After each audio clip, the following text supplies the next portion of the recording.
Hello, and welcome to another edition of the Father Tim Talks.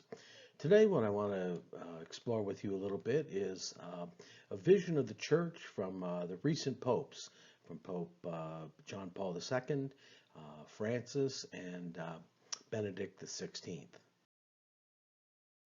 First, I want to explore a little bit, briefly, the vision of the church that comes to us a little bit from Pope John Paul II. It was Pope from 1978 to 2005. Pope John Paul seemed to reflect in his ecclesiology that of a communio or communion. It was kind of reflecting the community or the communio of the Holy Trinity. He presents an ecclesiology in which the dignity and fundamental equality of all the baptized are affirmed alongside with the diversity and complementarity of their gifts. That's an important point that he makes, that there is a diversity of gifts in the church as well as the complementarity. Not all were given the same gifts. In one of his letters, he writes about the laity. It was called Christe Fidelis Laici. He says that the laity may be likened to the laborers in the vineyard that's mentioned in Matthew's gospel. I think kind of interesting, he uses that the laborers there kind of working in the field, kind of the missionary activity of the laity as well. Vocation of the laity, he suggests, is unique. He says their mission is to bring about a transformation in the world that conforms to the plan of God. So the mission of the laity he sees as transforming the world in which they take their rightful place as distinct from the clergy. We live in a world of, it says, of religious indifference, atheism, and de-Christianization, which calls for a re-evangelization, or the term that he coined that was prominent with also Benedict and Francis was the new evangelization. He focuses on the baptismal call of the laity. He says it's only inside the church's mystery of communion there is that communal ecclesiology again, is the identity of the lay faithful made known and their fundamental dignity revealed. Again, it's kind of looking at, as he said above, with the laborers, but there is a fundamental dignity that is a part and parcel of each and every baptized Christian. In his communion ecclesiology, he clearly sees the distinction between religious and the secular or the non-religious. He says that the church acts in the world and the laity take their rightful role in secular society. It's kind of as a leaven to inform some of the values there. And how it does that is to try to bring the Christian principles into the world, and that we are in competition or with many other values in the world. He also goes back to the patristic sources to support his arguments, and these would be some of the early church fathers going back into the tradition of the church. I think also his experience with Poland, with the Solidarity movement, with Lech Walesa, as they were striving to gain a more democratic Poland and against the kind of the totalitarian and communist regimes in Poland. That, I think, affected his ecclesiology as well. It says the ecclesial communion is more likely to an organic communion. It's dynamic.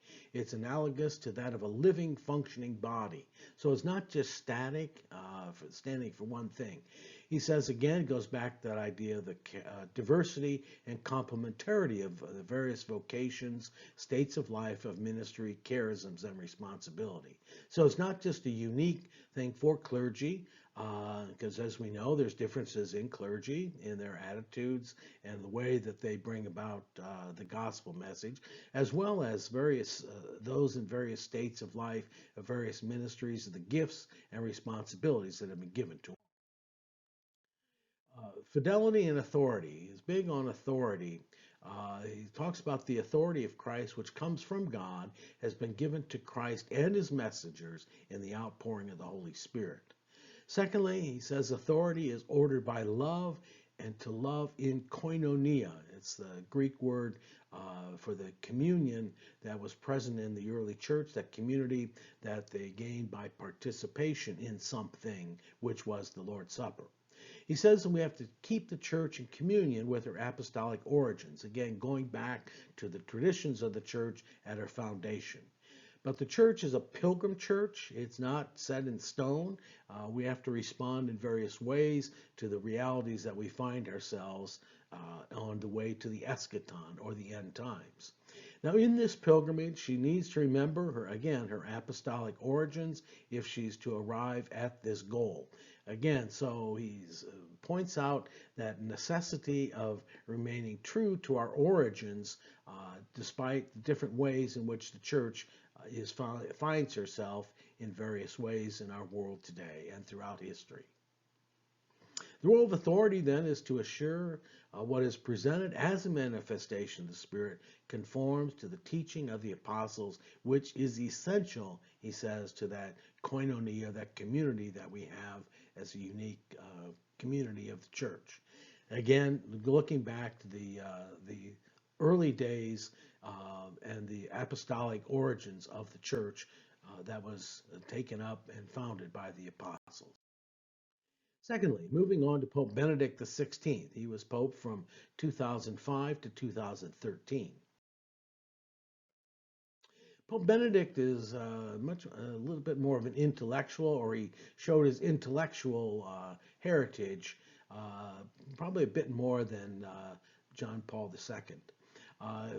Benedict, when he was Joseph Ratzinger, he taught at universities and he wrote several books and letters.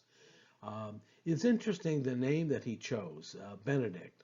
He wanted to kind of look back at Benedict XV, who wanted to re-Christianize Europe. And I think that was some of what Benedict XVI wanted to do, as he saw Europe was kind of being affected by the secularization. Joseph Ratzinger, when he was cardinal, was also the prefect or the head of the Congregation for the Doctrine of the Faith, which is the doctrinal guardian to making sure that what is being taught in the church by theologians is true to the church. So that, I think, also affected some of his idea and vision of the church. Benedict, it seems to he prefers the institutional model of the church, as I talked about in one of my previous talks, the different models. But Benedict, again, he seems to have this preference for the institutional model. Benedict's vision of the church was Christocentric, or focused on Christ, the body of Christ. And so in that, the Eucharist would be prominent. And so if we look at, in the next slide coming up here, the vestures at liturgy, the prominence of liturgy, he had a tremendous focus on that and tried to bring about kind of a transcendent dimension of the liturgy. Again, with the liturgy, he was responsible for the new translation of the Roman Missal that's been in use for about the last 8 or 10 years now. One of the principles that was used in translating the Roman Missal from the Latin is that he wanted more of a strict adherence to the Latin in the translation. It's what we call a formal translation. The previous sacramentary that came out after the Second Vatican Council was more of what we called a dynamic translation, trying to best translate or bring about the meaning of the Latin into the common language, the common English, or whatever vernacular language that we use today. Benedict wanted it more formal, saying, how would we strictly translate the Latin words? So it was less loose than perhaps the dynamic translation. Benedict also seemed to kind of focus on restoring order to the church. His appointment of bishops, who seemed to be a little bit more traditional, and some of them who were very vocal about the cultures, against the cultures that they lived in. Again, I think this goes back to his idea, similar to Pope John Paul II's, of going back to the apostolic origins of the church.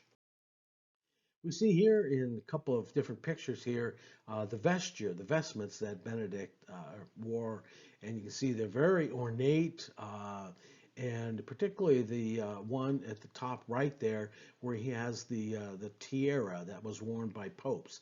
The use of the tiara had kind of fallen out of practice since the Second Vatican Council, but here we see a picture of Benedict restoring that.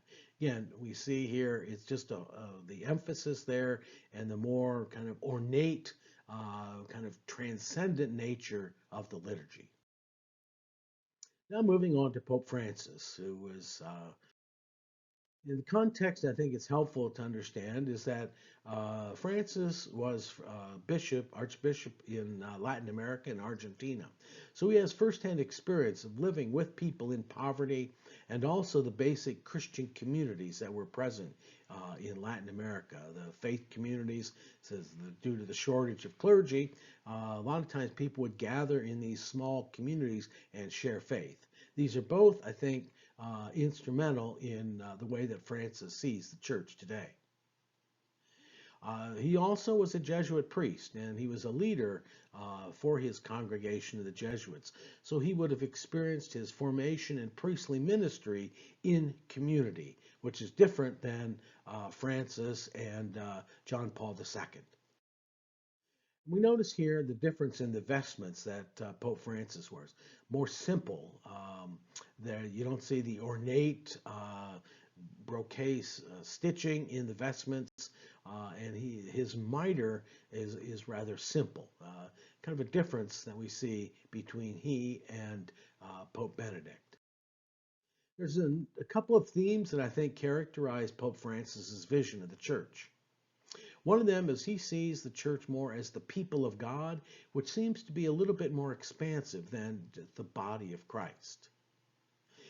He also sees the idea of a communion, the communion ecclesiology, and he sees that also collegiality among the bishops and communion with Christ and others, a little bit more expansive than what we perhaps have seen in the previous two popes again. He has a solidarity, which kind of picks up a little bit on the solidarity that Pope Benedict had, particularly in Poland. It was as they're moving out against the communist rule. That whole movement was called the Solidarity Movement. Francis sees more solidarity with the poor and wanting them, enabling them, empowering them to become part of society. Again, I think that comes from some of his Latin American roots. He sees service. Service is not only to the members of the church, but also to the wider world, that missionary thrust that the church must have. And finally, leading to that missionary emphasis, Francis is very big on God's mercy, both in words and in action, as we'll see coming up a little bit. The people of God. This seems to be a little bit more expansive than the Christocentric vision of Pope Benedict. Francis uses language that speaks of simplicity and love. We see that again and again in his writings and in his speeches. Francis sees the church through the eyes of the poor and encourages people to do that. He says that the church should be an instrument of God for the liberation of the poor and enabling them to be fully a part of society. Again, stemming, I believe, from his experiences in Latin America. He says that all people share in some way in the life of the church. And he says that the doors of the sacrament should not be closed simply for any reason. Again, trying to bring more of an openness to the church, being out there with all of God's people. He says, in one point, he says the church is not a toll house where you kind of pay admission. It's the house of the Father where there is a place for everyone and all their problems.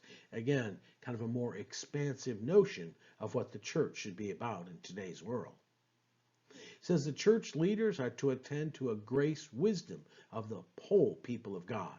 Again, that we can find God's grace that's not just confined to the church, but God's grace is present in all the world and in all the people of God. For communion, That idea of a communion ecclesiology, it sort of begins, he's trying to get that with the episcopacy or with the bishops, as he sees the collegiality of the bishops with the Bishop of Rome. That's expressed in a variety and unity of the people of God, which comes from the document of the Vatican II, Lumen Gentium. He sees the excessive centralization, particularly like in the Vatican Curia, the bureaucracy of the Vatican, is that sometimes can complicate the church's life. He says we need to go to the outskirts, take risks of encountering those different from us by following the example of Jesus.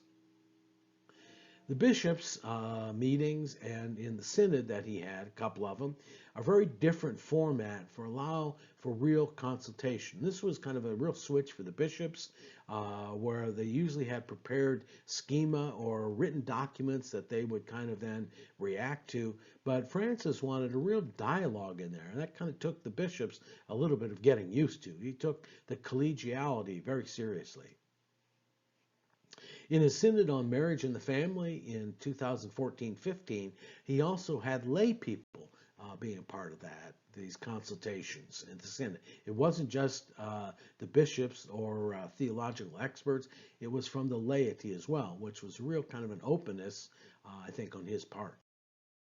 One of the other ways kind of that he does is that Francis chose not to live in the apostolic palace for his residence, but rather he lived in a small apartment with other priests that's located on in the Vatican grounds. And we see here a picture of his study on the top, and then his kind of living room. Very simple lifestyle that he leads as compared to living in the papal apartment. He also expresses solidarity with the poor and the outcast. For example, on Holy Thursdays, he washes the feet of both men and women and youth in detention centers, both Christian and non-Christian, and refugees. Most will recall, like in our Holy Thursdays, previously it was just washing the feet of the men, and Francis kind of opened that up, so he washed the feet of both men and women. And he invites the homeless to morning mass and breakfast, and established a laundromat for the homeless. We don't even kind of think of that, but Francis was very keen on that.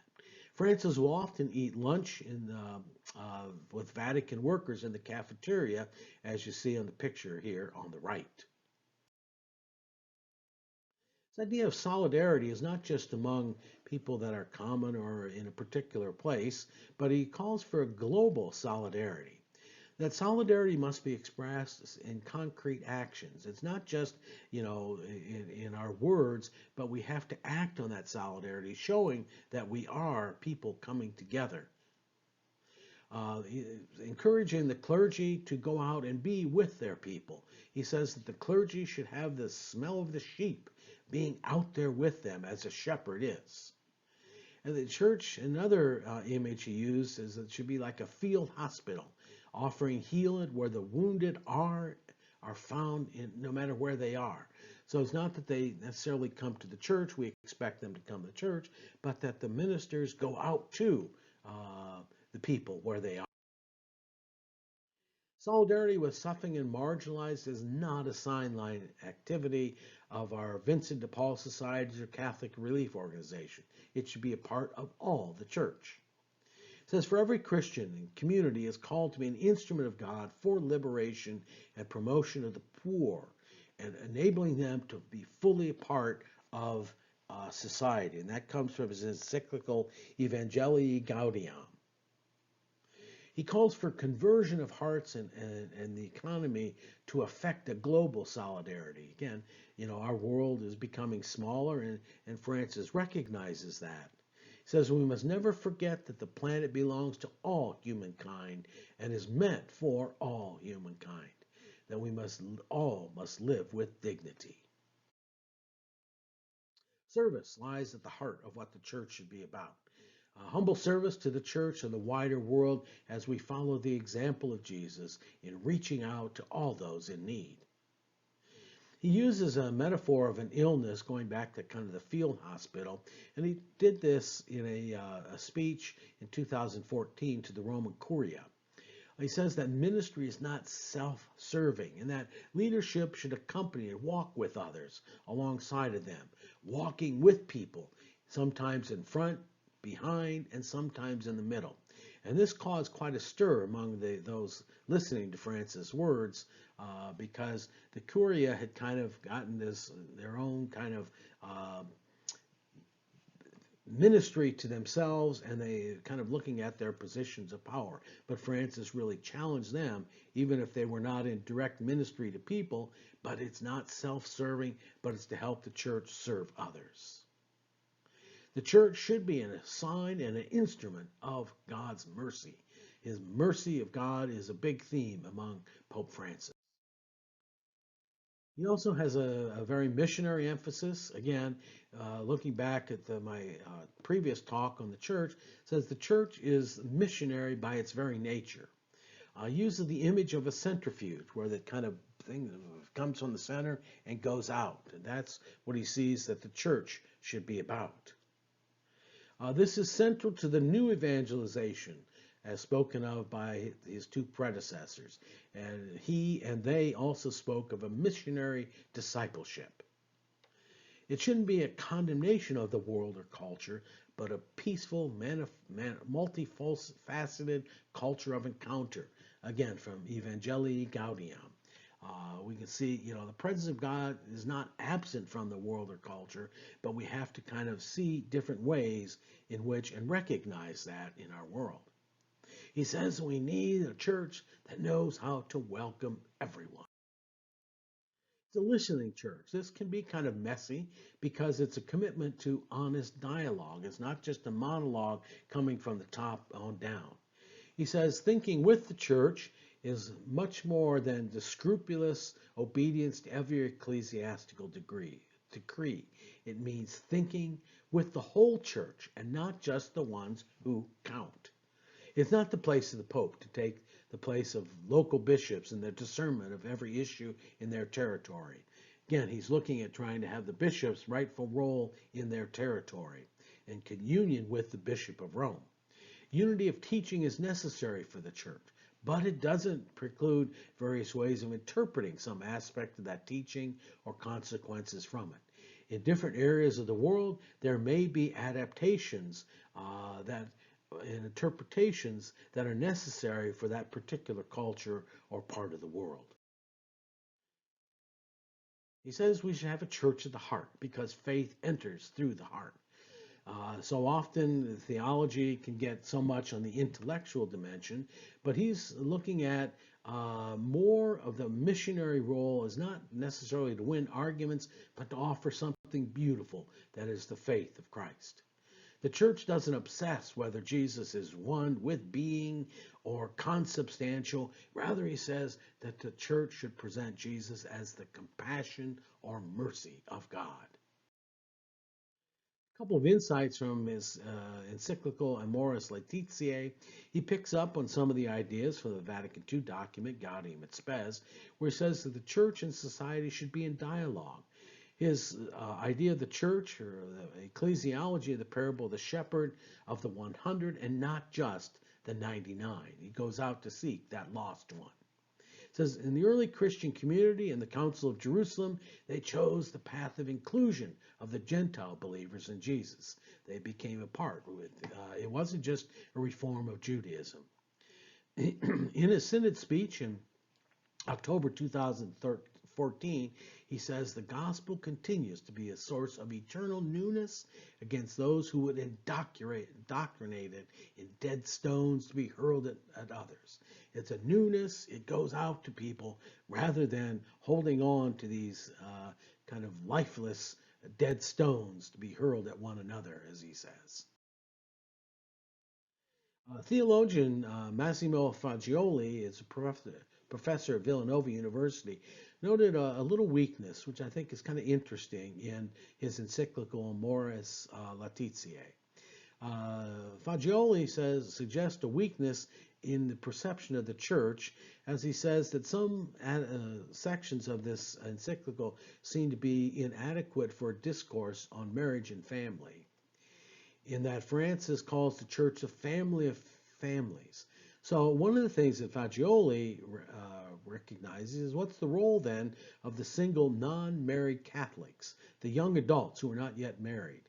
And I think he raises a good point, because we see or don't see a lot of our young adults kind of participating in the life of the church, or at least in church. A lot of this vision, he says, depends on the clergy, but real families are more attuned to issues in marriage and family. And again, I think Francis tried to make an effort to do this when he invited the laity, married people, to become a part of the dialogue on this encyclical letter. Francis certainly brings a different perspective to the world church, influenced very much by the vision of Vatican II. He has much more of a pastoral approach of dealing with people, and he wants a dialogue both within the church and with the world, bringing both of those together. And he does have his critics, as we know, if you read social media and some of the mainstream media. These seem to be more from the institutional model. He focuses on the mission of the church, on God's love and mercy. A few years ago, he declared a year of mercy, where we focused on that mercy of God that's a part of our lives. He often says what's in his heart. Again, bringing that idea that faith comes from the heart. He obviously still keeps the church faithful to the mission and the message of Jesus, which is an important part of the role of the Roman Pontiff. And in his most recent letter, Fratelli Tutti, just this year, he says that religion should be at service of the fraternity of the world. Again, that connection that we have with all the world. And it addresses many social issues of our world today. Again, in the idea that we're looking at in the world today, it's not just isolated from the church, but the church should be a part of that. These are just a few ideas that I kind of came up with as we look at the different vision of the church among the recent pontiffs. And I thank you for tuning in, and hope you tune in for the next edition of the Father Tim Talks. Have a great day.